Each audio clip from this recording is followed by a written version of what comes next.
bonsoir à toutes et tous et bienvenue à cette 4e conférence du cycle Métamorphose de la cuisine.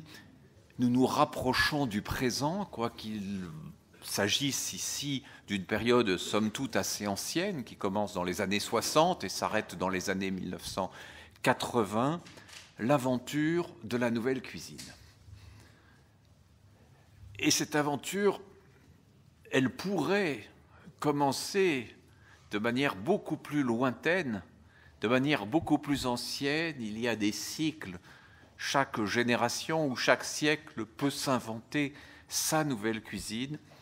Et il est amusant de voir qu'au milieu du XVIIIe siècle, en 1742, un certain Menon publie un ouvrage, l'un de ses nombreux ouvrages, qui s'appelle « La nouvelle cuisine ».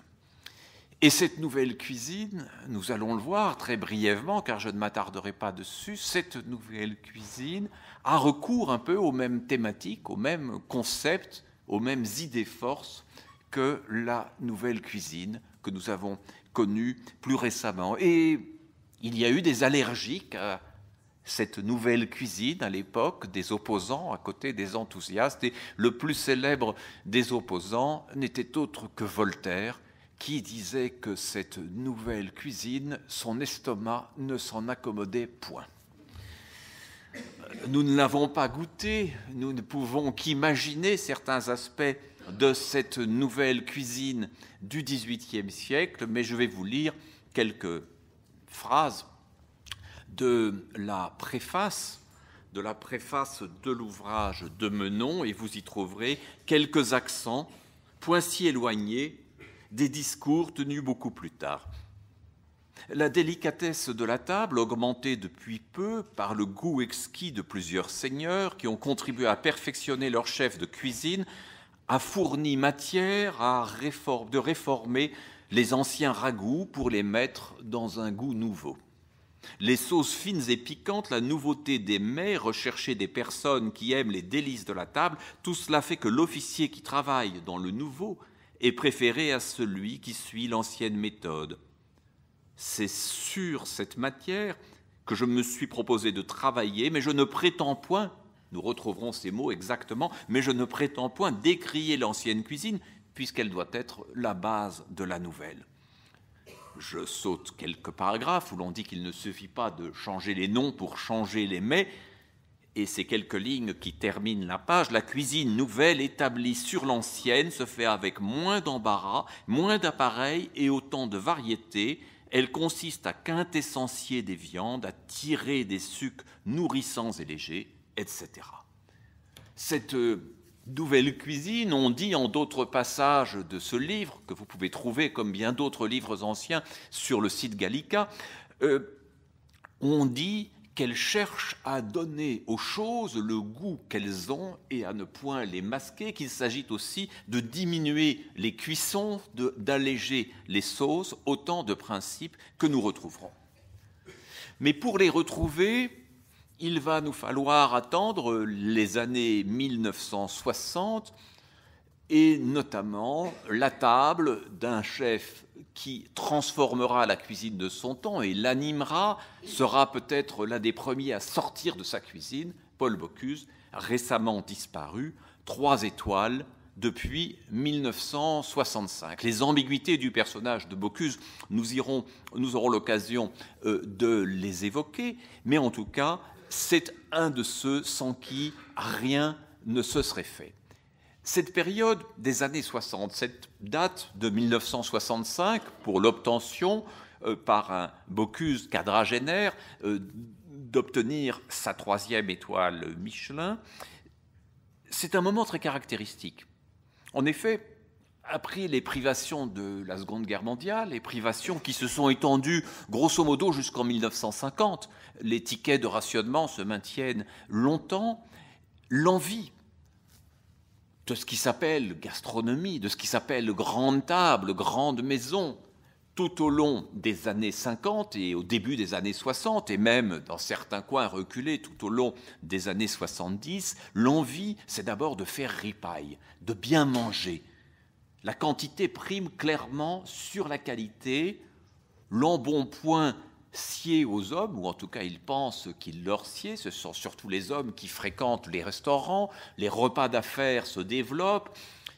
On fait étalage de ses moyens en mangeant autant que possible de nourriture dont nous savons à quel point elle est alors carnée, riche en sauce, giboyeuse, aimant les marinades. Tout cela, c'est comme une revanche sur les longues années de privation, sur les légumes de guerre, rutabagas et topinambour, qu'on ne songe pas à ressusciter.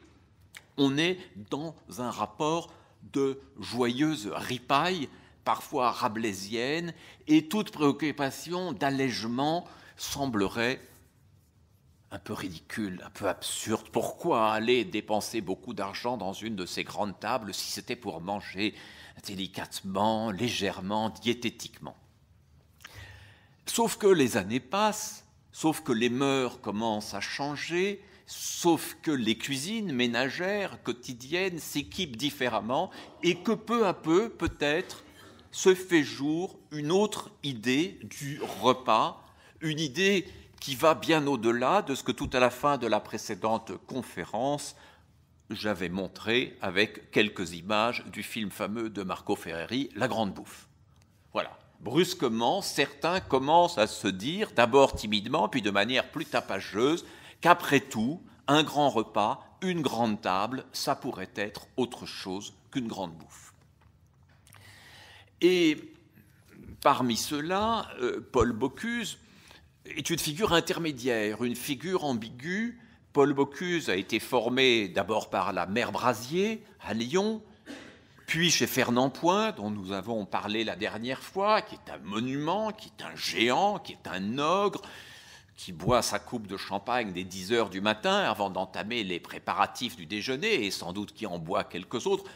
Fernand Point qui mourra très jeune, mais qui porte un certain point de perfection, l'héritage d'Escoffier, l'héritage d'une cuisine classique, en la revisitant ça et là, en évitant notamment ce très long détour de la cuisine à la salle, qui était caractéristique des cuisines de palace.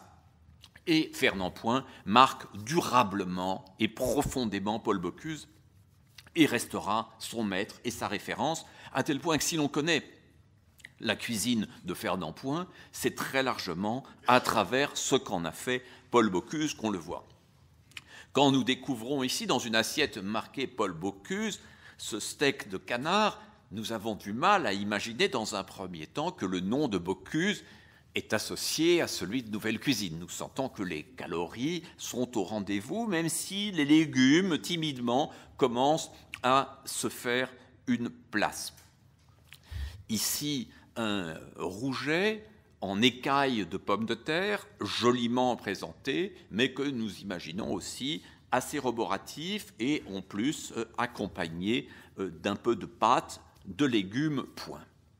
Il n'empêche que Bocuse, en ces années-là, par sa présence en salle, par sa façon de s'affirmer chez lui, il faut dire qu'il y a eu quelque chose de très important chez Bocuse, c'est qu'il y a une revanche à prendre. Bon, c'est un personnage truculent, il a été soldat pendant la fin de la Seconde Guerre mondiale, gravement blessé, on le sauve à coup de transfusion sanguine et il dit que ce sont surtout des Américains qui ont donné leur sang pour lui, pour le sauver, car on l'avait laissé pour mort. Donc il a beaucoup de sang américain dans les veines, et c'est peut-être pour cela que des années plus tard, il partira à la conquête des États-Unis, qui sont encore un désert gastronomique, et ira porter ses fourneaux jusqu'à Orlando, chez Disney. Mais pour l'instant, Paul Bocuse, qui s'est établi, a une sorte de revanche sociale à prendre. Son grand-père avait vendu le nom Bocuse. Et donc, il le dit dans une interview, « Mon grand-père avait vendu notre nom, les murs et les fonds en 1924. Je n'ai pu le racheter qu'en 1966. » Donc, un an après les 3 étoiles que nous avons vues. Avant, ici, ça s'appelait l'auberge du pont de Collonges, ce qui était peut-être un peu moins glamour. Et donc, avec le mouvement très important que va déclencher Paul Bocuse, la cuisine aux cuisiniers, et non plus au maître de salle, au restaurateur qui accueille. Et quand on dit la cuisine au cuisinier, ça veut dire aussi le cuisinier maître chez lui, propriétaire de ses murs, recevant dans un établissement qui lui appartient et n'exécutant pas la cuisine d'un autre. Eh bien, il se passe des choses, il se passe quelque chose de nouveau. Vous savez que le cuisinier, longtemps proche du charbon, des saletés de la cuisine, était quelqu'un qu'on ne sortait guère de son antre, qu'on ne montrait pas, qu'on entrevoyait de loin et qui ne songeait pas à fréquenter, par exemple, Brigitte Bardot, ni Bourvil, ni tant d'autres vedettes de l'époque. Il y a donc là une révolution qui se passe chez Bocuse, qui n'est pas d'abord une révolution culinaire, même si, dans sa jeunesse, il va tenter de l'innovation, mais c'est d'abord une révolution dans la posture du cuisinier, dans la manière de se présenter, dans la manière de tenir un discours, chose qui était rare, dans l'ambition, dans l'envie de revanche sociale qu'il va y avoir très rapidement chez lui. Et voici donc Bocuse en sa demeure. Il va énormément être photographié très tôt, et contrairement à ce qu'on imagine souvent, la gloire de Bocuse est très antérieure au triomphe intellectuel de la nouvelle cuisine. Nous pouvons voir ici un menu, un dîner servi le samedi 23 mars 1968 au président de la République, monsieur le général de Gaulle, qui n'est pas réputé pour être un gourmet. Bocuse se souviendra avant tout que de Gaulle mangeait vite, mangeait très vite, mais enfin, voici ce consommé madrilène, la quenelle de brochet lyonnaise aux queues d'écrevisse, la poularde de Bresse demi-deuil, corbeille de fromage, fraises melba, friandises et quelques vins et champagne et alcool. Le 23 mars, si vous vous en souvenez, si vous connaissez votre histoire, c'est le lendemain du 22 mars qui lancera mai 68, peut-être dernier moment de quiétude chez le général de Gaulle, qui donc a pris le temps de venir s'asseoir chez Bocuse et de signer le menu. On voit donc que pour que de Gaulle, peu gourmet, vienne chez Bocuse à l'occasion d'un déplacement à Lyon, peut-être imprudemment loin de Paris en cette date-là, mais ça arrive à bien des présidents, on voit donc que la gloire de Bocuse doit déjà être très conséquente, que certainement, si de Gaulle vient faire escale, vient l'honorer, c'est que la réputation du restaurant est déjà bien établie. Une autre figure essentielle de ces prémices de la nouvelle cuisine, formée lui aussi chez Fernand Point, lui aussi, meilleur ouvrier de France, et on verra que cette notion de meilleur ouvrier de France, c'est-à-dire de formation dans la tradition, est extrêmement importante pour ses premiers chefs, c'est Alain Chapelle, dont le restaurant est lui aussi dans l'orbite lyonnaise. La région lyonnaise, on le sait, est fondamentale dans le rayonnement culinaire de la France, ce milieu du XXe siècle, et Chapelle, pour sa personnalité, c'est l'exact contraire de son ami Paul Bocuse.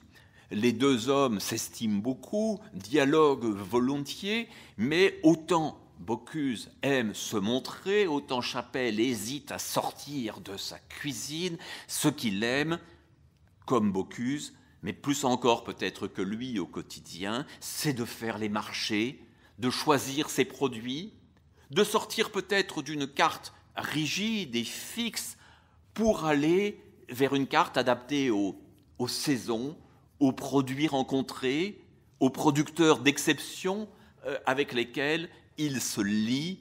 Il est profondément cuisinier, il est estimé de ses pairs, il formera énormément de cuisiniers de la génération suivante, mais ce n'est pas un homme d'interview, et une des rares fois où il se retrouvera à la télévision face à Bernard Pivot, apostrophe, il sera plus difficile encore à ce brillant intervieweur de lui arracher quelques mots qu'à Modiano, alors tout jeune et peu loquace.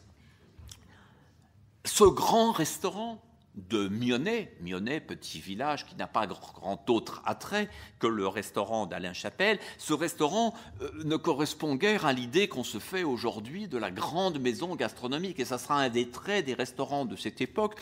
Et souvent, l'image du 3 étoiles Michelin nous en impose, mais déjà dans les années 30, au moment où les 1, 2, 3 étoiles étaient apparus, beaucoup de ces restaurants étaient des auberges. Certains même accueillaient encore un garage, d'autres servaient de bistrot en même temps que de restaurant. Et donc quand nous voyons ce bâtiment plutôt ingrat, on entrait par l'arrière, on y vient pour la cuisine et non pas pour l'apparat. Un certain caractère, disons, de palace que beaucoup de grands restaurants ont aujourd'hui n'existait pas du tout, ce qui explique aussi que les prix étaient plus raisonnable, particulièrement en semaine, particulièrement en hiver, particulièrement au déjeuner, où il ne s'agissait pas de pratiquer tout le temps une cuisine d'apparat. On pouvait donc manger dans un 2 ou 3 étoiles, comme dans une bonne table bourgeoise, mais sans avoir l'impression d'un événement. Un menu retrouvé d'Alain Chapelle nous donne une idée d'une cuisine qui innove, mais en même temps reste extrêmement lié à une tradition ancienne, pour autant en tout cas que les intitulés nous permettent de le comprendre. Quelques grenouilles de pays poêlées au beurre et des herbes, plat quand même très classique, 5 petits poissons de roche à l'huile de noisette et salade tiède de pourpier. Alors on sent là dans la manière de décrire précisément le plat qu'on est sorti un petit peu des sols du Gléré, Tournedos, Rossini, etc. Et puis, déjà, les petits poissons de roche, l'huile de noisette, précision bienvenue, et huile peu courante, et puis cette salade de pourpier qui marque une attention à ce qui longtemps n'était considéré que comme la garniture. Pigeonneau fermier rôtit son jus des petits pois et ciselé de laitue à la minute. Tous les mots comptent. Son jus, et non pas sa sauce. Les petits pois bien mis en avant à la minute. Voilà typiquement ce qu'était la cuisine d'Alain Chapelle, une cuisine du produit, une cuisine qui s'appuie sur une tradition bien connue, mais qui commence à l'alléger et qui commence à se dire que ce qu'on mange, ce n'est pas que des mots, ce n'est pas que des intitulés pompeux, ce sont des choses précises dont on peut parler. Le menu se fait descriptif. Tranches de grosses langoustes bretonnes, des poitrines de poularde de Brest, des échalotes grises et pommes nouvelles. Association rare dans la cuisine française traditionnelle de la mer et d'un produit de la terre, d'un produit carné. Quelques fromages fermiers, fruits rouges de Turin, sauce framboise et glace crème à la vanille, mignardise. Pas la révolution chez Chapelle, mais tout de même quelque chose qui bouge et qui, par rapport à ce que nous avons entrevu de Bocuse et de Fernand Point, son maître, est tout de même dans une autre direction. J'ai un souvenir lointain, Alain Chapelle est mort il y a d'ailleurs assez longtemps, mais j'ai un souvenir lointain d'un repas chez Alain Chapelle qui ne m'avait pas totalement conquis. J'avais trouvé sa cuisine encore un peu trop traditionnelle, mais elle était brillante, goûteuse et vive, même si peut-être pour le jeune homme que j'étais, elle n'était pas tout à fait assez moderne. Mais je crois qu'Alain Chapelle ne se souciait pas de modernité, mais de léger rajeunissement, de renouvellement, et ne s'inscrivait que doucement dans ce mouvement de la nouvelle cuisine qui s'imposait. Il se trouve, oui, j'aurai l'occasion d'y revenir, que de plusieurs de ces restaurants, j'ai eu la chance à l'époque de goûter la cuisine, ce qui me place évidemment dans un rapport assez différent de celui que j'ai pu avoir avec Antonin Carême ou Auguste Escoffier, dont, hélas, les plats ne me sont parvenus que par ouï-dire et par lecture. Donc des photos extraits du livre d'Alain Chapelle, La cuisine, c'est beaucoup plus que des recettes, on y reviendra, et vous voyez quand même ces assiettes avec un souci de présentation manifeste et une sorte d'allègement. On peut remarquer en même temps que, de toute évidence, le service ne se fait pas encore à l'assiette. tel que la photo nous le révèle. Il y a un plat et puis une assiette dans laquelle, en salle, on dispose les éléments comme cela se faisait depuis très longtemps. Autre figure majeure, essentielle, et pour moi, dans ma petite histoire encore plus déterminante, Trois Gros.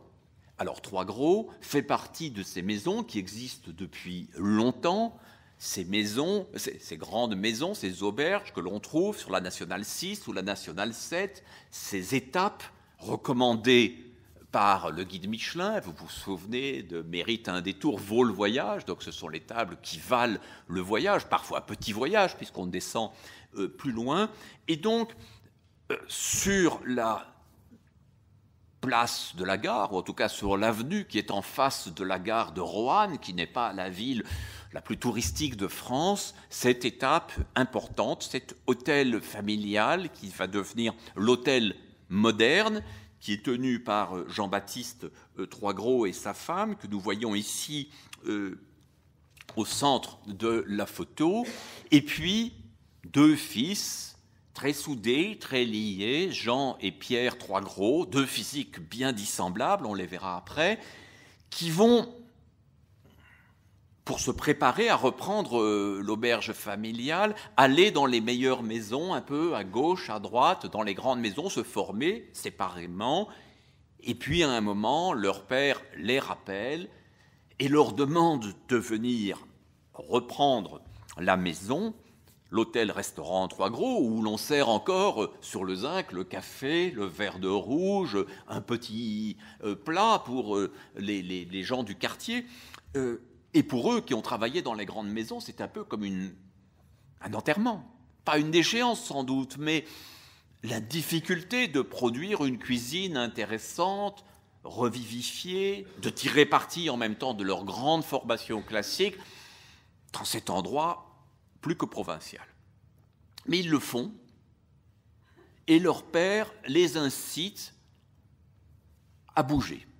Et ça, c'est tout à fait étonnant que ce Jean-Baptiste Trois Gros, que l'on pourrait imaginer comme l'aubergiste traditionnel, sans que quelque chose se passe, il a certainement entendu parler de Bocuse, de ce que Bocuse est en train de faire, du succès qu'il a à Collonges au Mont d'Or, et il va notamment les pousser à alléger la carte. Il y a une histoire assez amusante racontée par Pierre Trois Gros, dans une interview récente, où il prépare avec son frère un des plats phares de la grande tradition, la selle de veau Orloff.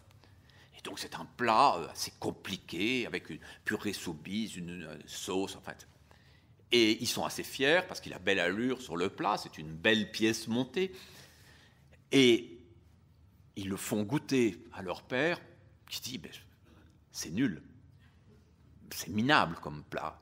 Et eux le goûtent en se mettant à la place de leur père, c'est-à-dire en le goûtant avec innocence, en oubliant un instant Escoffier, les siens et ses prophètes et ses amis, et ils le trouvent effectivement lourd, pâteux, mou, peu intéressant, et le retirent aussi sec de la carte. Une des choses qui va se passer, et qu'on a parfois du mal à associer à l'image des Trois Gros, qu'on imagine ça comme des gens sympathiques, truculents, c'est qu'en fait, ce sont non seulement des modernistes, mais par certains côtés, des intellectuels, des gens qui, bien plus que Chapelle ou Bocuse, arrivent avec une idée d'une cuisine à transformer. Ils ont un avantage extraordinaire, c'est leur complicité, la complicité de ces deux frères, si dissemblables et si complémentaires, aussi bons cuisiniers l'un que l'autre, qui peuvent s'échanger leur rôle, et quand l'un va voyager, être invité ailleurs, l'autre tient toujours la cuisine. On peut dire qu'avec les frères Trois Gros, il y avait toujours au moins un Trois Gros dans la salle, et donc l'assurance que jour après jour, la cuisine ne déméritait pas. Problème très différent chez Bocuse, qui très tôt s'est mis à voyager, à présenter son travail à gauche et à droite, à être dans les mondanités. Problème très différent aussi d'Alain Chapelle, qui lui était là tous les jours, quoi qu'il se passe, et refusait pratiquement toutes les propositions. Mais ce qui est très intéressant et fondamental chez les Trois Gros, c'est que la modernité qui va s'exprimer dans leur cuisine et qui va faire parler d'eux et qui va faire connaître cet hôtel un peu triste dans le monde entier, cette modernité, c'est d'abord une modernité technologique. C'est d'abord l'accueil de nouvelles techniques de cuisson et de nouveaux matériaux. Je vous lis quelques mots, quelques lignes. L'arrivée du téflon a été une bénédiction, comme l'apparition du sous-vide un peu plus tard. Et le sous-vide est apparu pour la première fois à Roanne. C'est un artisan de Roanne qui a créé le sous-vide. Et puis l'inox fut facile à nettoyer, propre. Il nous permet pour l'essentiel de nous passer du cuivre, même si le cuivre pour les cuissons longues reste, à leurs yeux, et à ceux de beaucoup de cuisiniers, irremplaçable. Avec l'inox, nos plans de travail se voient transformés. Et les fours électriques, qui permettent évidemment de contrôler bien mieux les températures. Il procède, en 1976, à une nouvelle installation de cuisine. Je vais vous la montrer toute. Ah non, ce sera pour après. Bon, je vous lis quand même les quelques lignes sur la cuisine, nous la verrons après. Donc la nouvelle cuisine qu'ils installent en 1976, ils en disent « notre cuisine », et il s'agit bien de la pièce, de la salle, et non pas de ce qu'ils y préparent, notre cuisine donnera un coup de vieux à toutes les autres. Nous imaginerons un rectangle de 180 mètres carrés, aux proportions d'un terrain de foot miniature et tapissé de baies vitrées.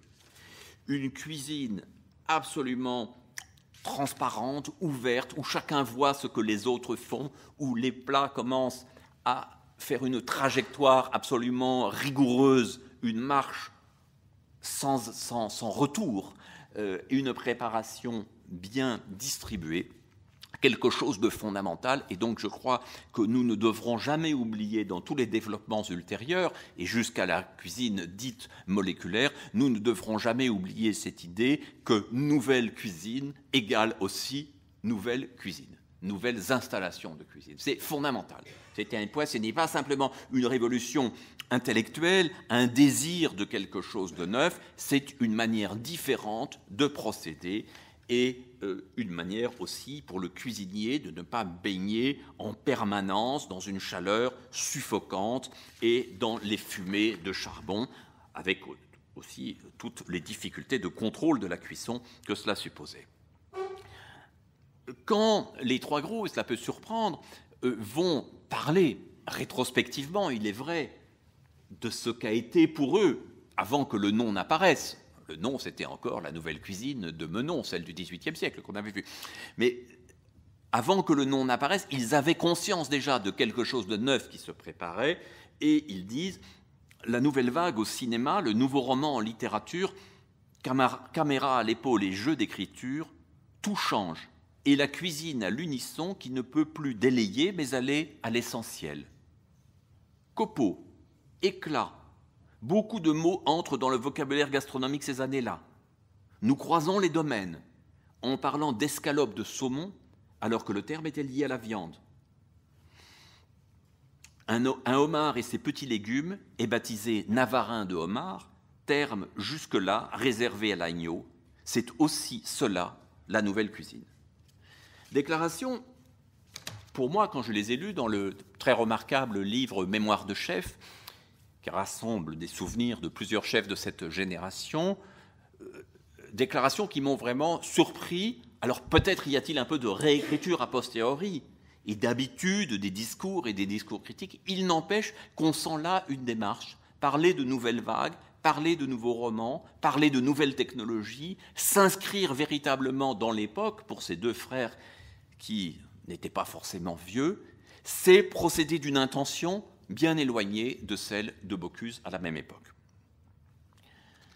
Voici en même temps un menu d'avant leur grande gloire et un menu qui nous paraît encore assez traditionnel. Pâté de grive au genièvre, pain grillé, escalope de saumon à l'oseille, 3 gros, nous allons y revenir dans un instant, pièces de charolais au fleuri à la moelle, et gratin forésien, qui est un gratin de pommes de terre, une variante de gratin dauphinois, fromage, le grand dessert. Donc, et je vous signale, mais hélas, vous allez avoir du mal à vous le procurer, que le prix de ce menu est de 40 francs. C'est loin, il me manque l'année. L'escalope de saumon à l'oseille.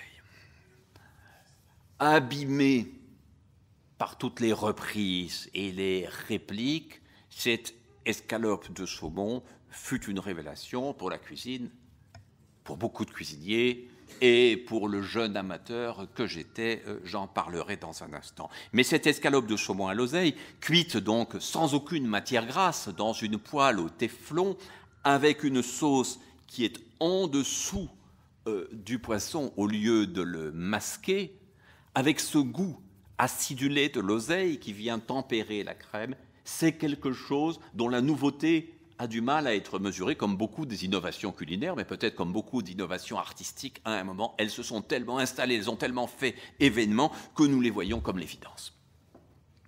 J'y reviendrai. Laissons là pour l'instant les trois gros et intéressons-nous à un jeune homme à la trajectoire intrigante, meilleur ouvrier de France lui aussi, mais en pâtisserie, avec cette sculpture pâtissière, cette sculpture sucrée, monument de virtuosité, mais pas véritablement de nouvelles pâtisseries, et moins encore de nouvelles cuisines. Mais être meilleur ouvrier de France, après avoir été meilleur apprenti de la région parisienne, pour ce Michel Guérard, né à Véteuil, un village peint par Monet, en 1933, donc un peu plus jeune que Bocuse, Chapelle et les frères Trois Gros. Être meilleur ouvrier de France, c'est voir plusieurs portes s'ouvrir, travailler dans de grandes maisons et bientôt, en tant que pâtissier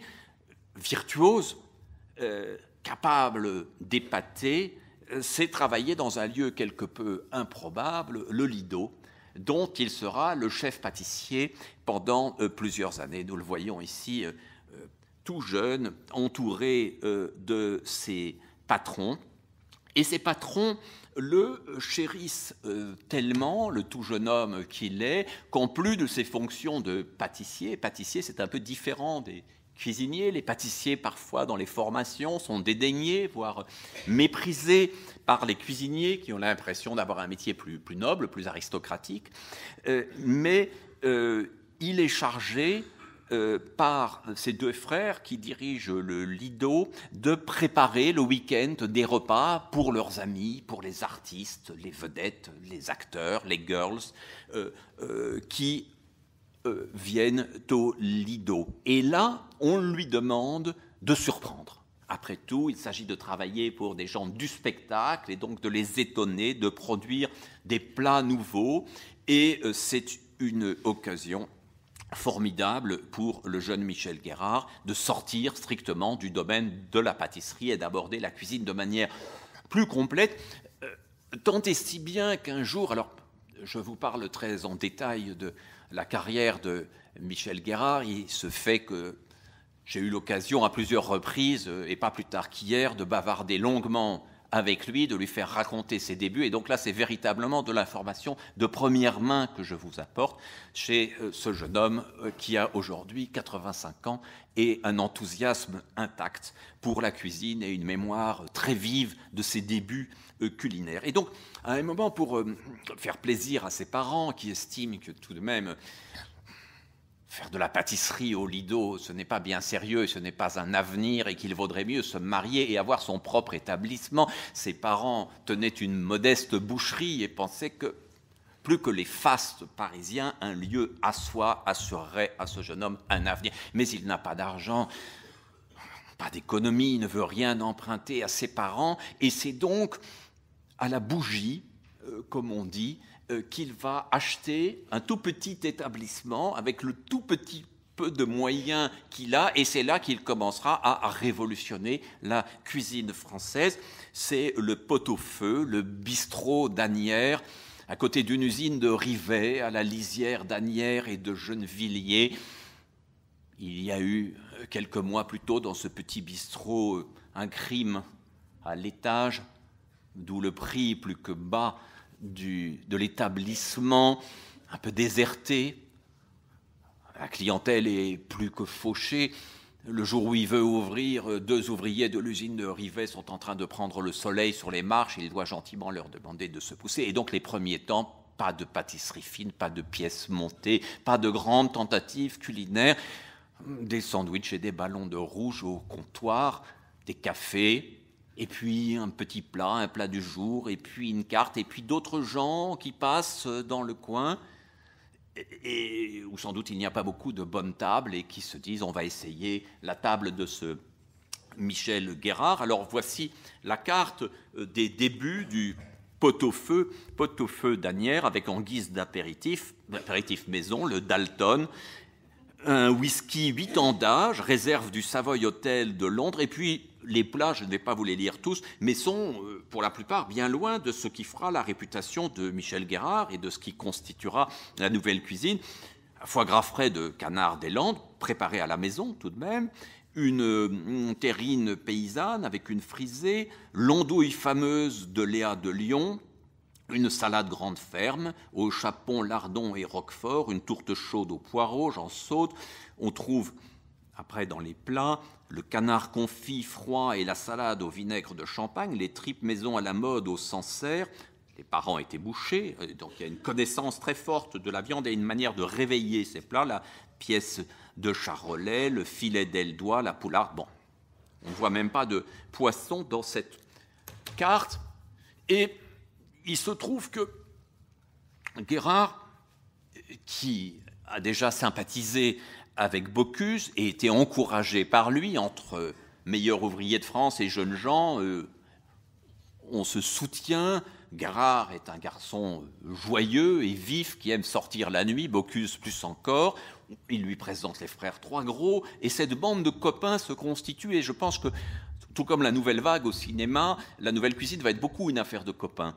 Ils ont chacun leur territoire, chacun est dans sa ville, ils ont les mêmes ennemis, la cuisine bourgeoise, compassée, et donc au fond ils ne peuvent pas se faire d'ombre, ils ne peuvent que se faire du bien, s'envoyer des clients, se recommander, se passer des astuces, surtout ne pas se copier, car c'est leur éthique, chacun travaille de son côté et invente. Et il y a pour Guérard un maître un peu plus âgé que lui, formé comme pâtissier lui aussi, on le voit là sur la droite, il est moins connu, Jean de Lavenne, qui tient à l'époque le Camélia à Bougival, une autre banlieue un peu plus cossue, et qui est passionné par l'idée des renouvellements. Et quand il voit la carte de Guérard au pot-au-feu, il lui dit « Mais Michel, c'est pas possible, tu peux pas continuer cette cuisine-là. Tu es dans ce trou perdu, tu as peut-être fait la bêtise de ta vie en achetant ce restaurant. Mais si tu dois faire faillite, si tu dois mourir, meurs dans la dignité, meurs dans l'invention en pratiquant ta propre cuisine, vas-y. » Et donc, Guérard introduit, jour après jour, des plats qui ne sont pas à la carte et qui sont plus innovants, plus étranges. Et curieusement, ces plats-là amènent une nouvelle clientèle, on monte un peu les prix. À côté d'un pot-au-feu traditionnel, on propose un pot-au-feu de foie gras. En hiver, on l'agrémente d'une salade de truffes. Et on commence à parler du restaurant, ouvert en 65, premier grand article fin 66, première étoile en 67. Guérard n'en revient pas. Dans son petit bistrot, plus question de tartines de rillettes, plus question des ballons de rouge au comptoir, c'est devenu une table que l'on réserve. Et lui-même se demande s'il la mérite bien, cette étoile, et pourtant bientôt la deuxième viendra. Et le pot-au-feu amène les Parisiens dans ce coin perdu d'Asnières, amène aussi, en mai 68, les syndicalistes comme les patrons à venir manger chez lui. On se retrouve là, dans cette table, la meilleure des environs, et la réputation croît. Et deux critiques qui commencent à devenir influents, Henri Gault et Christian Millot, déclarent bientôt qu'ils ont trouvé, qu'ils ont découvert, peut-être ne sont-ils pas les premiers à l'avoir découvert, le meilleur restaurant de banlieue du monde. Et donc le meilleur restaurant de banlieue du monde commence à susciter la jalousie des grandes tables parisiennes, les Marc Sims, les Lasserre et autres, qui se disent « Mais qu'est-ce que c'est que ce garçon ?» Et par exemple, qu'est-ce que c'est que cette absurde salade gourmande où l'on met des haricots verts à peine cuits, croquants, d'un vert éclatant, des pointes d'asperges vertes, des copeaux de foie gras. et une vinaigrette avec peu d'huile, mais du vinaigre avec du foie gras, mais y pensez-vous, mais où va la cuisine, mais où va la France? Enfin bon, mai 68 plus la salade gourmande, ça fait beaucoup. Il n'empêche qu'il y a comme un air du temps qui appelle autre chose, qui appelle quelque chose de neuf, et donc ces deux critiques qui se sont rencontrés à Paris Presse, Got et Millot, qui ont eu l'idée de s'associer, qui sont fatigués de ces proses gastronomiques ronflantes et des articles de complaisance qu'on lit partout, commencent à parler de cuisine d'une autre manière, à écrire de façon plus vraie, plus précise. Ils sont littérairement plus proches peut-être des Hussards et de Roger Nimier que du nouveau roman, mais ils ont le désir d'être de leur temps, d'être dans la modernité. Ils sentent qu'il y a un appétit pour une autre forme de nourriture, pour une autre façon de se tenir à table, et donc leur guide devient plus influent, et vous voyez que la taille de leur nom sur la couverture du livre croît en même temps que leur succès. Et ce guide Got-Millot de la France, au départ, c'est eux surtout qui parcourent les lieux, qui entendent parler des endroits un peu novateurs, et puis Bocuse leur recommande d'aller chez Chapelle, et puis on leur dit qu'il faut aller chez les Trois Gros, et ainsi de suite, on découvre les tables les plus innovantes, et ils sentent qu'il y a comme un mouvement, comme quelque chose qui est en train de se passer, et ce quelque chose, ils vont avoir le talent particulier de le catalyser à travers un nom. Et cela se passe en octobre 1973, dans le numéro 54 du nouveau guide Got et Millot. Henri Got est arrivé avec un article, avec un titre qui va avoir un succès mondial, « Vive la nouvelle cuisine française ». Et donc, Got et Millot diront très justement qu'ils n'ont pas inventé la nouvelle cuisine. Pour inventer une cuisine, il faut la faire, ce qui n'est pas notre cas. Nous avons trouvé la formule. Et autour de cette formule, un mouvement extraordinaire va se dessiner, c'est repris par tout le monde, un effet de mode se répand, et les cuisiniers, dans un premier temps, y compris Bocuse, qui plus tard sera plus réservé, se rallient, sentent qu'il se passe quelque chose. Alors c'est très étonnant, cette année 73, dont nous avons déjà parlé brièvement la dernière fois, cette année 73, qui est celle à Cannes du double scandale provoqué par la maman et la putain d'Eustache et la grande bouffe de Ferreri, c'est aussi l'année du premier choc pétrolier. Et comme le dit Centre Presse, qui est un journal de référence, tout va être plus cher, la totalité de notre économie touchée par la hausse du pétrole, et effectivement, il va y avoir, en cette année 73, une nécessité de s'alléger sérieusement sur beaucoup de choses, de changer nos pratiques, et probablement que même avec son côté luxueux, la nouvelle cuisine est en phase avec cette période de transition. Elle sera en phase, en tout cas, on le verra bientôt, avec le président de la République qui succède à Georges Pompidou, Valéry Giscard d'Estaing, friand de modernité, friand de nouvelle cuisine, et qui jouera un rôle important dans son ascension et sa révélation. Alors, qu'y a-t-il dans ce numéro du nouveau magazine Got et Millot d'octobre 1973? Eh bien, il y a plus qu'une formule. Il y a quelque chose qui va jouer un rôle très important, c'est les 10 commandements de la nouvelle cuisine. Alors, je vous les présente non pas dans leur version d'époque, mais dans la transposition que nous en avons réalisée avec la dessinatrice Aurélia Orita pour l'album que nous avons publié il y a bientôt un an, qui s'appelle « Comme un chef », où je raconte, mais sur un autre mode narratif, personnel, intime même, la découverte que j'ai faite, moi, comme jeune homme, comme étudiant, de la nouvelle cuisine. Et ces 10 commandements représentent quelque chose. Évidemment, il y a cette formule qui pourrait sembler presque un peu caricaturalement autoritaire ou sérieuse, ou voire religieuse, mais bien sûr, il y a beaucoup d'ironie, il y a toujours eu beaucoup d'ironie chez Got et Millot, et en même temps, quand nous les lisons de près, ces 10 commandements, nous nous apercevons qu'ils sont, somme toute, plus libérateurs que contraignants. Prenons-les un par un. Tu ne cuiras pas trop. Eh bien, c'est pas mal. Grosso modo, on cuisait trop, surtout le poisson et surtout les légumes, et parfois les viandes aussi. Donc tu ne cuiras pas trop est un impératif qui va tout de suite s'appuyer sur un deuxième impératif complémentaire, tu utiliseras des produits frais et de qualité. Car pourquoi cuit-on trop, sinon souvent pour masquer un produit qui ne peut pas être révélé comme tel. Et notamment, ces poissons trop cuits, masqués sous la sauce ou sous les croûtes ou sous les pâtes, étaient des poissons qui ne venaient pas du bord de mer. Les temps de trajet se raccourcissent, on accède à travers toute la France à des produits meilleurs, et donc on commence à les révéler autrement. Troisième commandement, tu allégeras ta carte. Ben oui, pour que les produits soient frais, pour qu'ils puissent être réalisés en fonction de la saison, dans toute leur qualité, il n'est pas nécessaire d'avoir une carte qui ressemble à celle de ces restaurants chinois traditionnels où la seule lecture de l'ensemble des mets proposés vous prend la première partie du repas. 4. Alors là, c'est une petite concession, mais ce n'est pas faux non plus. Tu ne seras pas systématiquement moderniste. Donc on peut le voir, certains analystes tardifs le voient comme une sorte de concession, en insistant sur le systématiquement, mais on peut le voir aussi sur « tu seras la plupart du temps moderniste ». Or, on est encore dans un monde de cuisine très traditionnel, très établi, où les plats se répètent, les cartes sont presque les mêmes d'un grand restaurant à un autre, et d'un restaurant moyen à un autre aussi d'ailleurs, puisque les restaurants moyens, somme toute, déclinent avec moins de finesse ce que les grands restaurants préparent. Donc tu ne seras pas systématiquement moderniste, et déjà un avertissement pour quelque chose qui va se répandre très vite, qui est l'imitation médiocre des plats que d'autres inventent. Donc mieux vaut quelquefois bien exécuter que se vouloir à tout prix moderniste et être moderniste et artificiel. Cinquièmement, tu rechercheras cependant ce que t'apportent les nouvelles techniques.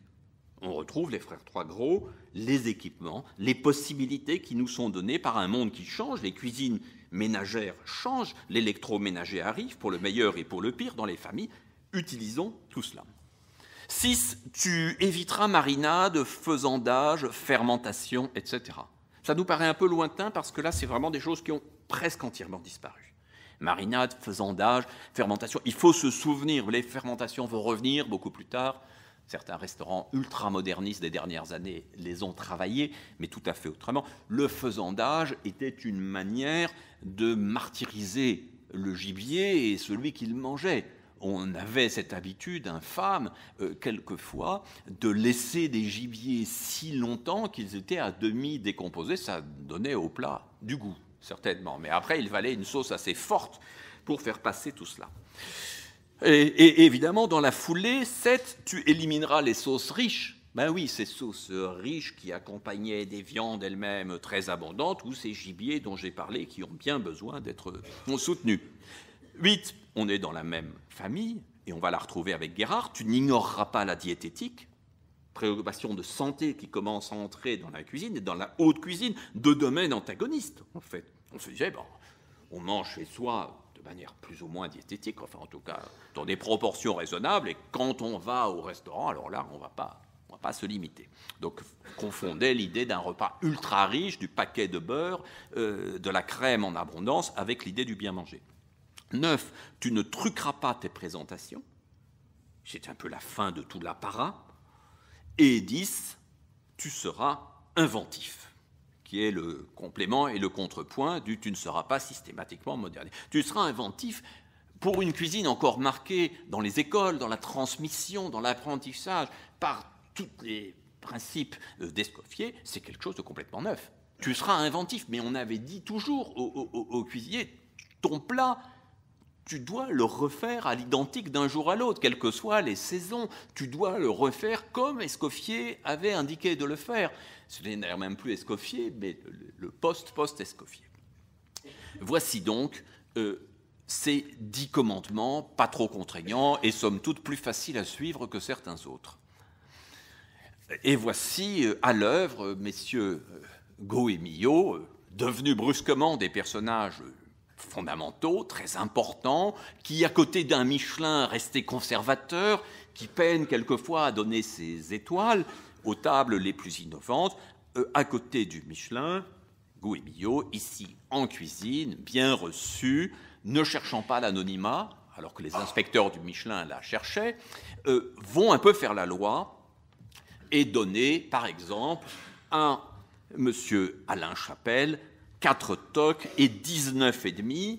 Je crois que le 20 ne sera donné qu'une seule fois dans une édition du guide, si mes souvenirs sont bons, à Marc Verrat, mais sinon, il s'explique en début d'article sur le fait que Alain Chapelle avait été très chagriné de voir certains de ses petits camarades recevoir 19,5, alors que lui devait se contenter d'un triste 19 sur 20, mais ça y est, ils ont été conquis, il entre dans le club très fermé des restaurants parfaits. Vous remarquez la longueur de l'article, très longue description, très détaillée, beaucoup de plats sont évoqués. On ne demande pas, comme dans le Michelin, d'indiquer les spécialités de l'endroit. On peut innover, on peut aussi parler plus longuement d'un plat.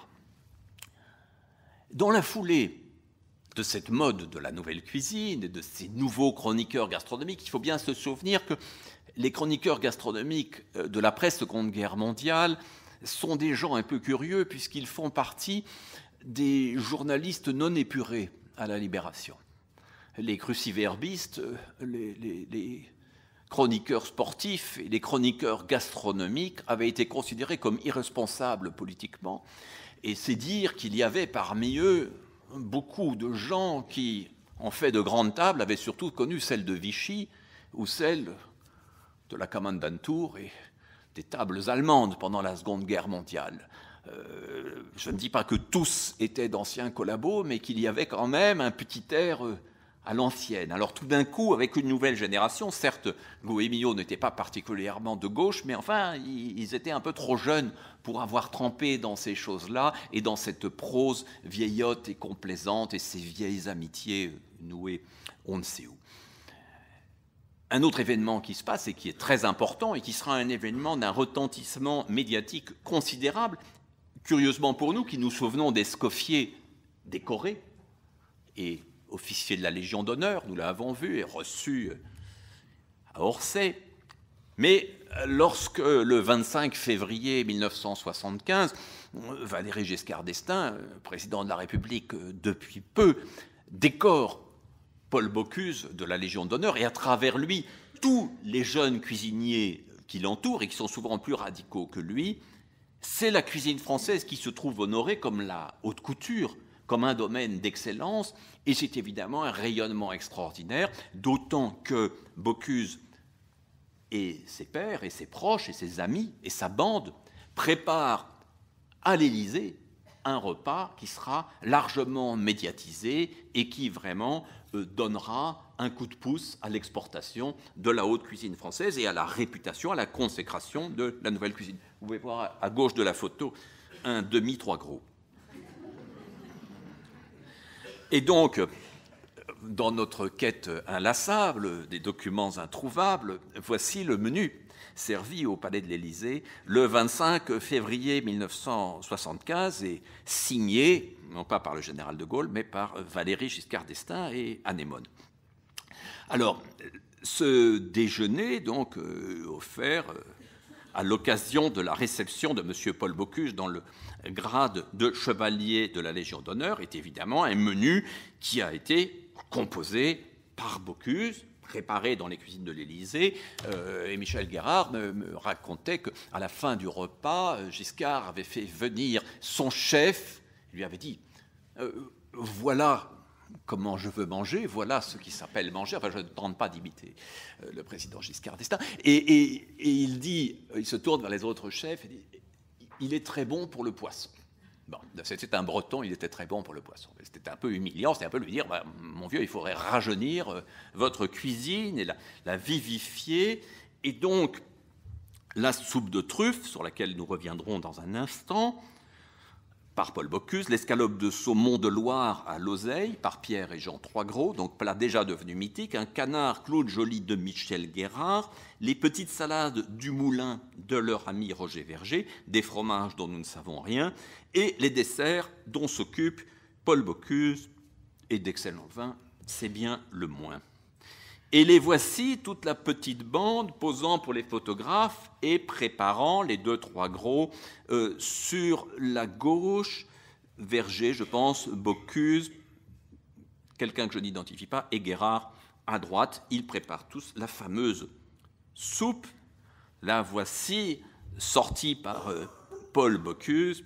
La voici de plus près, et avec cette formule qui restera célèbre et qui décrit parfaitement le personnage truculent de Bocuse, ils se retrouvent donc tous à table avec ces petits bols, ces petites soupières individuelles. Il ne doit pas être marqué encore soupe aux truffes VGE, ça doit être plus tardif. Et tout le monde est un peu perplexe, en tout cas le président et sa femme sont perplexes, et Bocuse lance « Et maintenant, monsieur le président, nous allons casser la croûte ». Et donc on casse le feuilletage, et en dessous se révèle tout le bouquet, tout le fumet de cette truffe largement présente dans ce bouillon, pour le reste assez simple et classique. Donc un coup d'apparat, une micro-pièce montée, une recette mythique. Et la gloire de Bocuse est énorme et immense, et elle est là aux États-Unis dès cette année 1975, et donc célébrée dans Newsweek et ailleurs, The New Wave, nouvelle vague. Il y a véritablement là quelque chose qui dépasse les frontières du territoire, qui dépasse même le monde de la cuisine.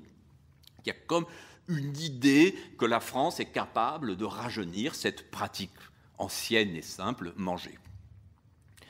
Et dans la foulée, l'année suivante, un livre de Bocuse qui sera un best-seller, La cuisine du marché, Bocuse en couverture, bien visible, bien présent, conscient de lui-même, dans un livre qui, somme toute, reprend et modernise très légèrement les principes d'une cuisine pratiquée tout au long du XXe siècle par des cuisiniers plus classiques, mais avec une préface qui insiste sur le marché. C'est un livre traversé d'une sorte de contradiction, un discours liminaire qui nous dirait plutôt l'engagement dans la modernité, et un ensemble de recettes qui, lorsqu'on les lit ou essaye de les pratiquer aujourd'hui, nous semblent assez traditionnelles. Bocuse apostrophe avec Bernard Pivot, pardon, cette capture d'écran n'est pas de très bonne qualité, mais il est là, il trône au train bleu, et donc a une position un peu particulière, un peu protectrice par rapport à tous les autres cuisiniers ou spécialistes de la cuisine qui seront invités dans l'émission. Et Bocuse jouera avec générosité, on va le voir, ce rôle de chef de bande. Il est là, il entraîne plus moderniste que lui, il les encourage, il les apprécie, il sort avec lui, il aime que par-delà la cuisine on fasse la fête, il a le sens des affaires, et il a créé dès 1970 l'association de la grande cuisine française, avec 14 membres, dont Jean et Pierre Troisgros, Paul et Jean-Pierre Héberlin de l'Auberge de Lille, Louis Houtier de l'Oasis à la Napoule, Roger Verger, qui est à Mougins, René Lasserre, pour avoir un représentant de l'ancienne tradition, Raymond Oliver, le plus célèbre cuisinier de l'époque, notamment à travers la télévision, et ils seront bientôt rejoints par un pâtissier promis à un avenir extraordinaire, Gaston Lenôtre. Avec cette association, il ne s'agit pas simplement de fédérer ce qui bouge et ce qui vit, mais aussi d'aller trouver de grandes compagnies, à commencer par Air France, et de les persuader de renouveler leur approche de la cuisine. Donc c'est aussi un homme d'affaires extrêmement brillant. Et puis Bocuse, c'est le sens de la formule, c'est un showman parfait, et on a vu ressortir au moment de son décès plusieurs interviews, et j'avais particulièrement aimé cette formule, ce petit conseil.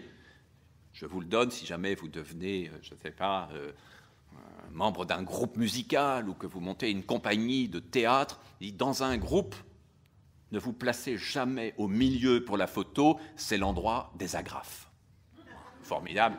Et donc, voilà, quand nous voyons les photos de groupe de Bocuse, pensez à cette intelligence, à ce sens du spectacle, jamais au milieu, légèrement décalé pour que les agrafes ne viennent pas vous défigurer.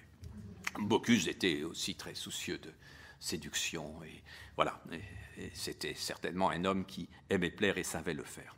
Alors, voici un moment où cette histoire, cette grande histoire de la nouvelle cuisine rejoint très brièvement et momentanément ma petite histoire de jeune homme, de jeune étudiant fauché à Paris, délaissant le Resto U et allant chez Gibert feuilleter le Goemio et lire, comme mise en bouche des descriptions de restaurants dont je rêve, sauf qu'un jour, je ne vais pas vous raconter tous les détails du livre comme un chef, mais sauf qu'un jour, sur la route des vacances, avec ma compagne, dans notre vieille guimbarde, une Renault 8 prête à rendre l'âme, je l'aperçois de faire le détour par Roanne pour aller voir la façade des Frères Trois Gros. Je ne sais pas si elle est tout à fait dupe. En tout cas, le premier menu n'est pas très cher. Par chance, pour le soir, il y a eu un désistement. Nous avons une table et ce sera, pour moi, pour elle aussi, mais pour moi tout particulièrement, une forme d'extase et de révélation de ce que la cuisine peut être. Je n'avais pas grandi du tout dans un univers culinaire. Ma mère ne se piquait pas de faire de la grande cuisine. J'étais peu allé au restaurant. Et en goûtant cette escalope de saumon à l'oseille, aujourd'hui si banale, j'ai eu une sorte de flash, de révélation dont j'avais dit dans le scénario qu'elle était un petit peu comme l'extase mystique de Claudel Notre-Dame, derrière un pilier, et donc la dessinatrice Aurélia Aurita a pris au pied de la lettre cette formule. La révélation est véritablement mystique, et nous voilà jusqu'au fromage et au dessert, partis dans les vitraux de Notre-Dame. Mais c'est dire à ce moment-là que la cuisine, peut-être avais-je une petite prédisposition, je ne sais pas, mais que la cuisine peut, pour un jeune homme qui s'intéresse à la philosophie, à la peinture, à la littérature, peut produire un sentiment esthétique puissant. Qu'il s'agit, et je repense à ça avec force et sincérité, qu'il s'agit de bien autre chose que de bien manger, qu'il s'agit de quelque chose d'autre qui touche à l'esthétique, qui par certains côtés peut toucher au sublime, même si bien sûr les révélations de cet ordre ne se produisent pas à chaque fois.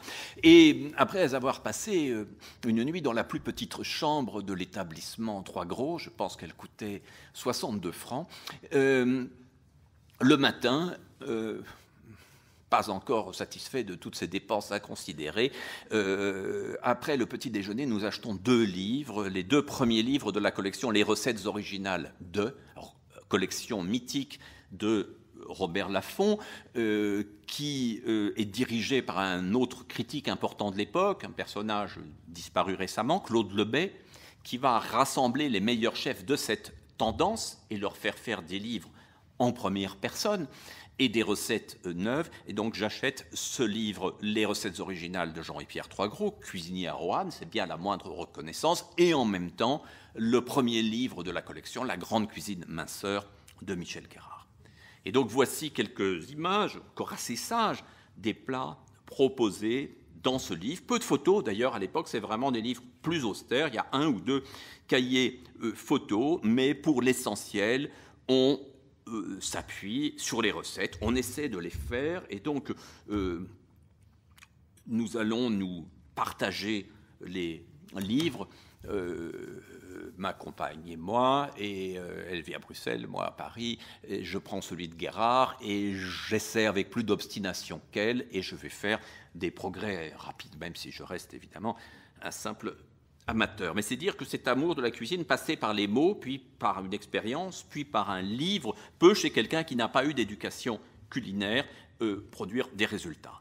Alors voilà cette cuisine des Frères Trois Gros à Roanne, telle que je vous la décrivais tout à l'heure. On sent la modernité, on sent effectivement que tous les cuisiniers de l'époque, confinés dans leur espace, serrés les uns contre les autres, dans une hygiène parfois douteuse, devaient admirer et désirer quelque chose d'aussi vaste. Évidemment, à Paris, il n'était pas question de cela. Et voici la grande cuisine minceur de Guérard, qui est un livre qui sera un événement considérable, où Guérard reprend alors à zéro et fondamentalement la cuisine, en se disant que ce qu'il a appris, notamment sur les modes de liaison, sur l'usage de la farine, sur l'usage des graisses, peut être entièrement remis en cause. Mais comment faire des plats qui se tiennent? Comment arriver à lier en se débarrassant de tous les acquis d'une tradition qu'il maîtrise? C'est à cela qu'il s'attelle. Pour la petite histoire, on peut dire que lorsque Guérard, qui en plus du pot-au-feu s'occupait à l'époque des cuisines de Régine, dans son bar russe, sa boîte russe, le Reginskaya, avait rencontré une jeune femme Christine Barthélemy, dont il tombe rapidement amoureux et qui lui dit, après l'une de leurs premières rencontres, vous savez, Michel, ça ne vous irait pas mal si vous aviez quelques kilos de moins. Et donc la cuisine minceur est aussi une affaire personnelle, car là, des carottes râpées et des yaourts maigres qu'on propose, Guérard essaie d'inventer une cuisine minceur gourmande. Voilà un des exemples de plats. Vous sentez évidemment l'esprit qu'on trouve déjà dans l'escalope de saumon des frères Trois Gros, c'est-à-dire cette idée que le poisson, le crustacé, est visible, est bien présent, n'est pas écrasé, que tout se détache. Il y a comme quelque chose d'analytique dans cette cuisine. Le livre est traduit aux États-Unis, repris en poche, il s'en vendra 1 million d'exemplaires. C'est extraordinaire, c'est un des premiers best-sellers culinaires. Ça fera évidemment connaître, non seulement en France, mais dans le monde entier, le nom de Guérard, ce qui lui rendra bien des services pour son restaurant ultérieur. Guérard se fait photographier à New York par Andy Warhol et fait la couverture de Time, Hold the Butter. Bon, formidable, hein. On n'est plus dans cette idée que plus il y a de beurre et plus il y a de crème, mieux ça se passe, on retient, on invente autre chose. Il me disait, on ne comprenait même pas ce qui se passait, j'avais la couverture de Time, mais je n'avais pas les références pour savoir ce que ça signifiait. On met des années à se rendre compte de l'importance que ça a pour un garçon qui évidemment a commencé un rude apprentissage de pâtissier à 15 ans. Andy Warhol et Time n'étaient pas ses références les plus quotidiennes. À la même époque, première collaboration, je n'ai pas beaucoup de documents, là ils ne sont pas de très bonne qualité, mais première collaboration entre un grand cuisinier et un groupe industriel, première tentative controversée à l'époque d'associer un grand cuisinier à une marque de surgelé, Findus, avec un plat qui restera particulièrement célèbre, qui est le pitivier de poisson. Et Guérard dira qu'il apprend énormément dans cette époque et que, bon, il se trouve que la marque a le sincère désir d'innover, de faire quelque chose de neuf, que ce n'est pas juste utiliser sa signature, donc il travaille dans les laboratoires et au fond, il fait un deuxième apprentissage théorique et chimique. Et le voici avec sa femme, Christine, qui était la fille du responsable d'un groupe thermal, chaîne thermale du Soleil, mais qui était un tout petit groupe à l'époque, avec un lieu plutôt délaissé à Eugénie-les-Bains. Et Guérard, après avoir tenté de reprendre plusieurs restaurants parisiens, mais il n'avait pas vraiment les moyens, se dit, eh bien tant pis, on quitte la région parisienne, on part dans ce coin perdu des Landes à Eugénie-les-Bains, et bien sûr, Time et le succès énorme de la grande cuisine minceur vont faire que les cures proposées, alors, il y a la cuisine minceur, mais il y a aussi une cuisine plus gourmande, connaîtront bientôt le succès, et donc ça fait plus de 40 ans que Guérard a ses 3 étoiles bien loin du pot-au-feu de ses débuts. Et donc cet autre livre, qui a été pour moi une bible, La cuisine gourmande, qui est un livre récemment réédité, mais un peu moins joliment, propose dans sa première partie une sorte d'intelligence de la cuisine, en classant les choses. Au lieu de donner simplement des recettes, il s'agit de faire comprendre les modes de cuisson, les modes de liaison, les assaisonnements, et c'est un livre que je ne saurais trop recommander, qui en tout cas, à moi, m'a appris, sinon tout, du moins, le peu de choses que je sais en cuisine et qui me permettent de jouer avec les ingrédients sans obéir trop fidèlement à des recettes parfois irréalisables. Vous voyez, avec plein d'astuces, comment réussir à corser les jus de rôti, réussir le beurre noisette, corriger les sauces, réussir la mayonnaise, être sûr de la fraîcheur des coquillages, crustacés et poissons, bien cuire un poisson à la meunière. On n'est pas que dans la nouvelle cuisine, on est véritablement dans les fondamentaux.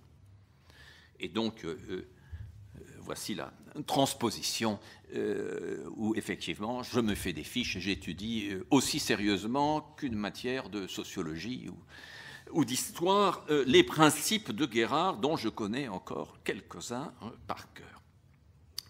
Et voici les photos des plats, et on commence à sentir que beaucoup de choses se passent, que les gens s'encouragent les uns les autres, et donc que Guérard, par exemple, avec sa dorade, croûte de sel qui est évidemment parfaitement moelleuse, qui garde toute la saveur du poisson, réussit des choses que l'ancienne cuisine ne proposait pas. On voit aussi que les accompagnements, le végétal commence à se faire une place. Voilà, je ne vous raconte pas l'ensemble de ma vie culinaire, mais disons qu'à cette époque, j'ai été furtivement, brièvement cuisinier à domicile à partir de ce que mon bon maître Guérard m'avait appris, mais j'ai appris encore plus les difficultés de la servilité que les plaisirs de la gastronomie au cours de ces excursions. La cuisine s'exprimait dans sa diversité à travers les livres de ces grands chefs ces années-là, et elle se diversifie. Chapelle donc accepte de nous livrer ses recettes, même s'il estime, comme je crois tous ceux qui aiment la cuisine, que la cuisine c'est beaucoup plus que des recettes. Frédéric Girardet, à Crissier, près de Lausanne, montre que la modernité culinaire peut entrer jusqu'en Suisse. Jacques Maximin a réveillé la cuisine provençale, et bien d'autres. Voici, je crois, l'ensemble des volumes de la collection. Je n'ai pas encore cité ou furtivement le nom de Roger Verger, mais Roger Verger est une des figures très importantes de l'époque. La Côte d'Azur et ses abords ont toujours été un lieu où la gastronomie était présente, et les cuisiniers l'étaient aussi. Lui réussit à alléger la cuisine, à la pratiquer avec truculence, à donner aussi aux légumes une place plus grande que la plupart de ses confrères de l'époque. Et voici donc Roger Verger. Gouet-Millot, eux, triomphent et sont partout, ils racontent leurs aventures. Bientôt, ce succès créera dans leur couple mythique, Erckmann-Chatrian, Boileau-Narcejac et bien d'autres, Gouet-Millot, Roux-Combalusier, enfin tout ça, tous ces grands couples. Mais Gouet-Millot, un jour, ne survivront pas au succès et se brouilleront, se froisseront et continueront leur carrière, chacun de leur côté, même si bien sûr le label Gouet-Millot persistera et survit aujourd'hui encore bien longtemps après la disparition de Millot. Ce qui est amusant, là on a une image de 1977, ce qui est amusant, c'est que pour mettre en valeur cette modernité, ils vont notamment créer deux catégories de grandes tables.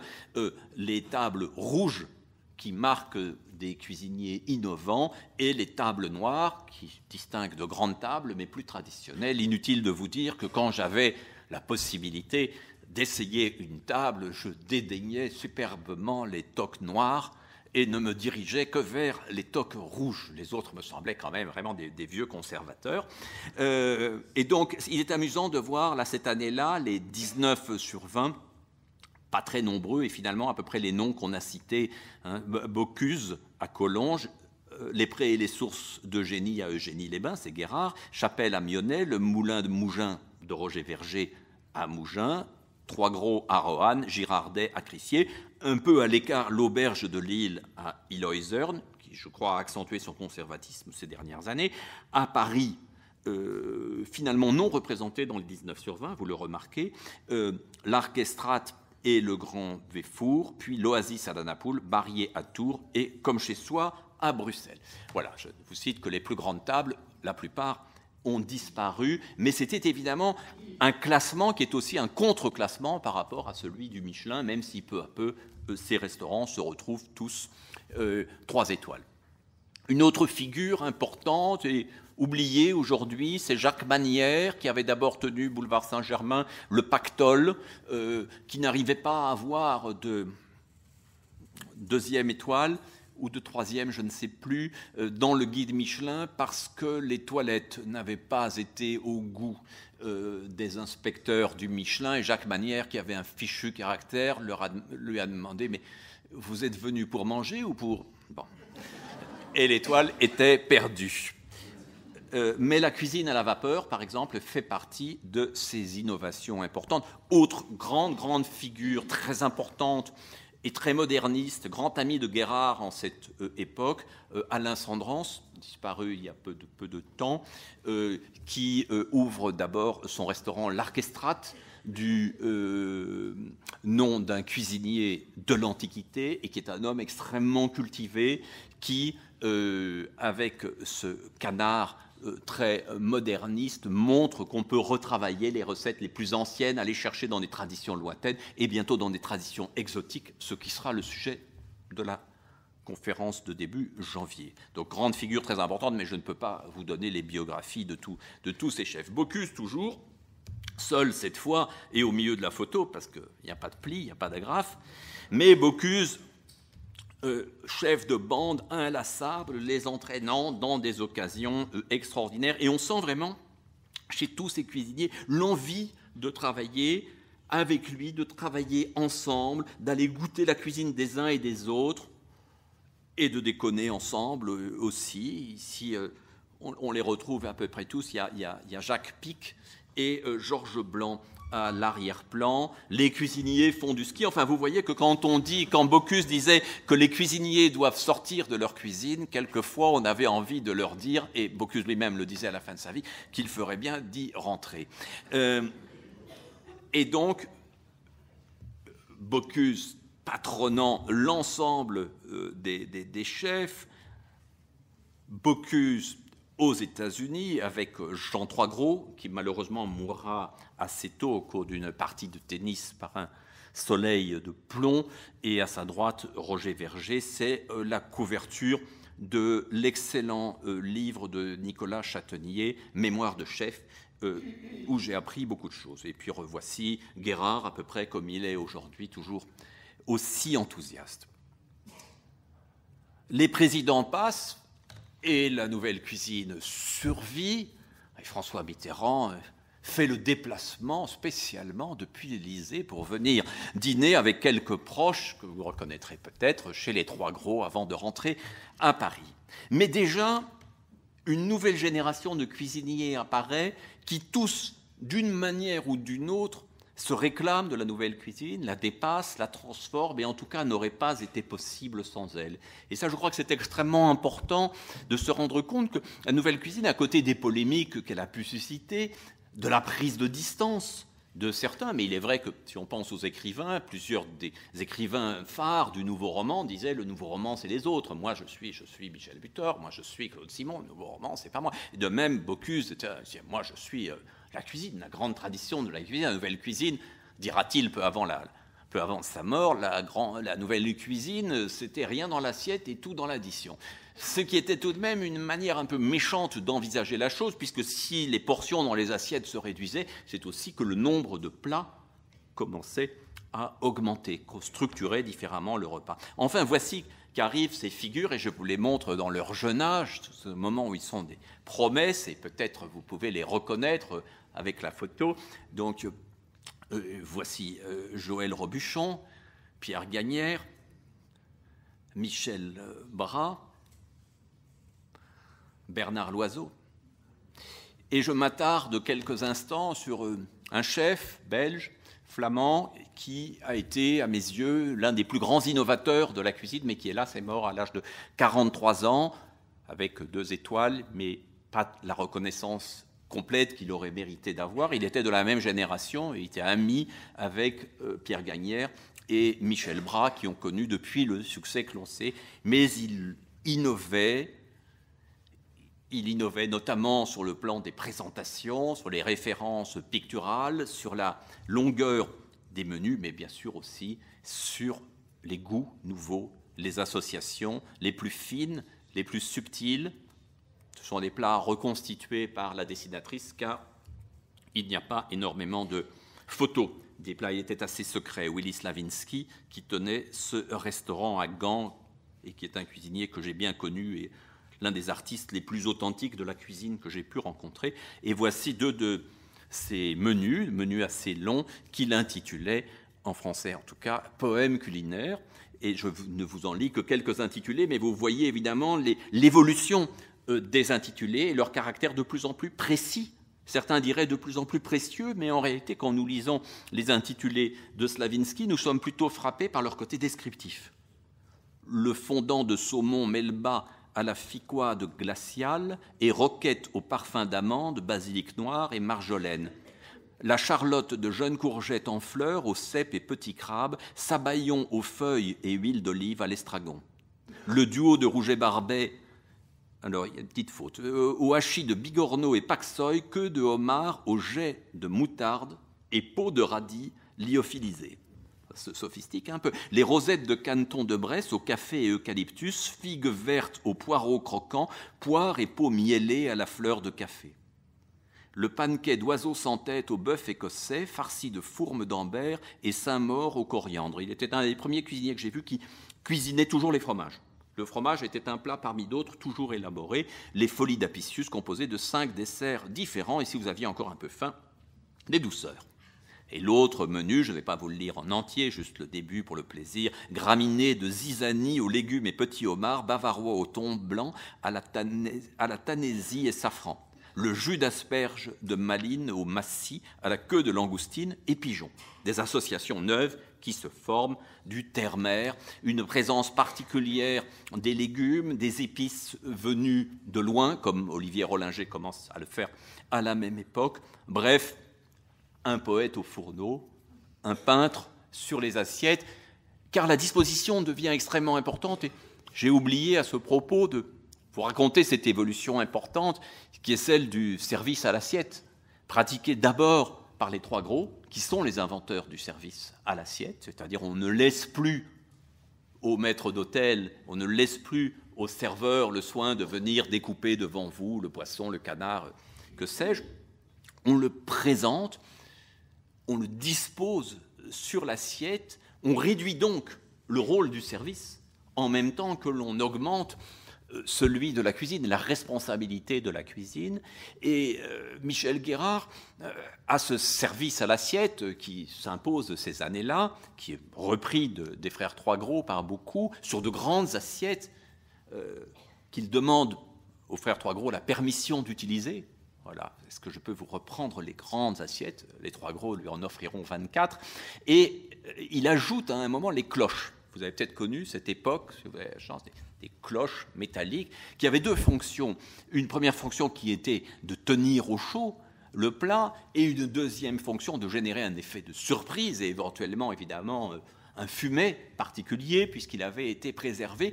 Mais l'origine est en fait différente. Avant de reprendre et de transformer les présés sources d'Eugénie, Guérard avait songé à racheter Maxims. Mais il y avait là une telle désinvolture de la part des serveurs, une hostilité manifeste par rapport à lui, à ce jeune cuisinier bizarre, qu'il a dit on ne pourra rien laisser au service, et donc il faudrait prendre une cloche pour que le plat arrive et qu'ils aient juste à enlever la cloche et à la rapporter à la cuisine. Ce serait donc l'origine lointaine. Dans cette époque où je fréquente le restaurant Apicius et où je suis frappé par l'originalité, la nouveauté, la radicalité, on peut le dire, de la cuisine qu'il pratique, j'écris mon premier article culinaire dans une revue littéraire et artistique qui s'appelait Conséquences, et l'article un peu ambitieusement peut-être s'appelait Vers la cuisine pure. Je plaçais donc un nouvel idéal en tentant de distinguer, je vous épargnerai les détails de cette distinction, en tentant de distinguer cuisine synthétique et cuisine analytique. C'était une autre façon peut-être de penser ancienne cuisine et nouvelle cuisine, même si depuis je suis revenu quelquefois au charme de la cuisine synthétique et au plat mijoté. Quand je dis synthétique, il s'agit évidemment de celle qui établit la synthèse et non pas d'un artefact. Et puis la cuisine donc continue d'évoluer, de nouvelles générations, et notamment chez les Trois Gros, après le décès prématuré de Jean Trois Gros, le fils de Pierre, Michel Trois Gros, là alors tout jeune, continue la maison, comme aujourd'hui son fils César Trois Gros prolonge cette tradition en faisant bouger la cuisine mais en gardant le niveau d'exigence. Un homme qui fera beaucoup parler de lui et fera beaucoup pour la cuisine française, deviendra un de ses ambassadeurs, c'est Alain Ducasse, encore tout jeune et ayant fait ses classes dans la plupart des restaurants que j'ai évoqués. Guy Savoy, Et bon, c'est amusant, c'est une série d'images qui a été publiée il y a quelque temps par Le Figaro et qui est amusante parce qu'elle nous les montre à leur début comme jeunes cuisiniers prometteurs. Et puis me direz-vous, et les femmes? Et les femmes, la nouvelle cuisine ne leur a pas donné toute la place qu'elle aurait pu, qu'elle aurait dû. Les traditions de brigade, la formation à l'ancienne a persisté. Il y a bien eu à l'époque une Olympe, mais cette Olympe n'a jamais eu la gloire de tous ceux que j'ai cités, et il faudra attendre une héritière, une fille d'eux, reprenant presque par accident un restaurant, le restaurant familial, Anne-Sophie Pic, pour voir une femme s'installer durablement dans le club jusqu'alors très masculin et très fermé des restaurants 3 étoiles. Aujourd'hui, les choses bougent peu à peu et dans les prochains épisodes de ce cycle, nous croiserons heureusement quelques visages et quelques noms féminins. Et c'est évidemment une des évolutions réjouissantes de cette cuisine. Mais il faut bien imaginer que cette nouvelle cuisine avait à se dégager de toute une gang de traditions, et parmi celles-ci, un machisme bien établi. Merci à vous.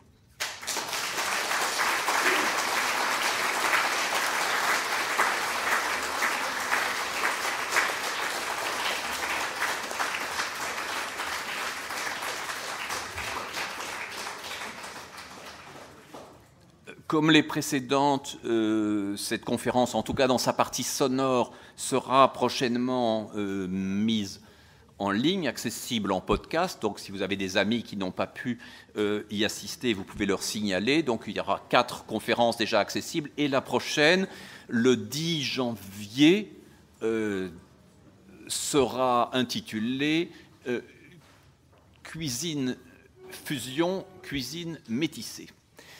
Et je vous souhaite d'ici là un bon appétit, de très joyeuses fêtes, des repas pas trop lourds et une excellente nouvelle année.